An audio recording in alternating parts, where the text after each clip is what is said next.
В селе Манас наша съемочная группа нашла ту ферму, где разделывают ослов. По прибытию нежданных гостей несколько рабочих быстро убежали. Остался лишь охранник, который позже признался, что в одном из сараев разделывают туши коров, свиней, а в отдельном ослов. Недалеко живут и рабочие. Заходим в сарай. Многие граждане догадывались, но не видели. Это эксклюзивные кадры. Увидев это зрелище, мы были в шоке. Ранее журналисты одной из газет писали об этом случае. Караулили 2 дня. Им удалось снять несколько фотографий. Но запечатлеть на видеокамеру удалось только нам.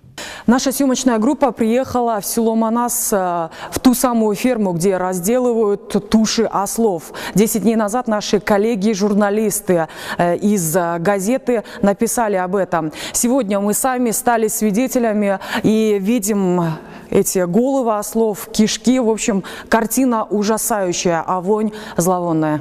Шкуры и некоторые внутренности были засолены, валялись на земле, другие были расфасованы по бочкам. Около сотни голов лежали отдельно. На этом столе, к примеру, разделывали мясо, которого, кстати, не оказалось. А неподалеку...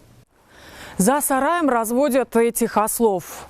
Кормят их гнилой тыквой, а неподалеку мы обнаружили труп одного из ослов. Во время съемок на нескольких машинах на место приехали 4 парней. Представившись хозяевами, они попросили снова зайти в сарай. Но после того, как мы отказались, нецензурно выражаясь и угрожая, они хотели отобрать видеокамеру. Почему вы самовольно приходите и заходите в частную территорию, открываете все?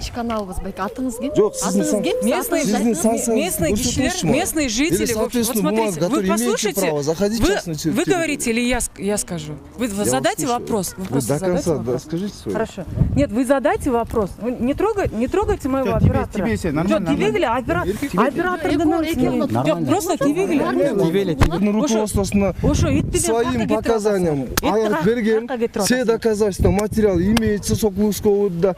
На вопрос, куда же продают мясо, парень так и не ответил. Но по нашим данным, мясо ослов выдают за баранину или говядину. Тоннами продают в известные столичные фастфуды, чайханы и китайские кафе. А те делают из них самсы, гамбургеры и другие блюда. Из-за дешевизны спрос на мясо этих животных велик. На скотском рынке, к примеру, баран стоит от 7 тысяч сомов, корова от 40 тысяч. А вот цена осла не превышает и 2 тысяч. Журналисты Общественного Первого канала будут следить за развитием ситуации и обращаются в МВД и другие соответствующие органы отреагировать. 9 февраля оперативники уже обнаруживали здесь около 300 голов ослов. Сотрудники Сокулукского РОВД выезжали тогда на место, но результатов пока не видно. Эльнура Молдокадырова, Эльдиар Асанбаев, Общественный Первый канал, Чуйская область.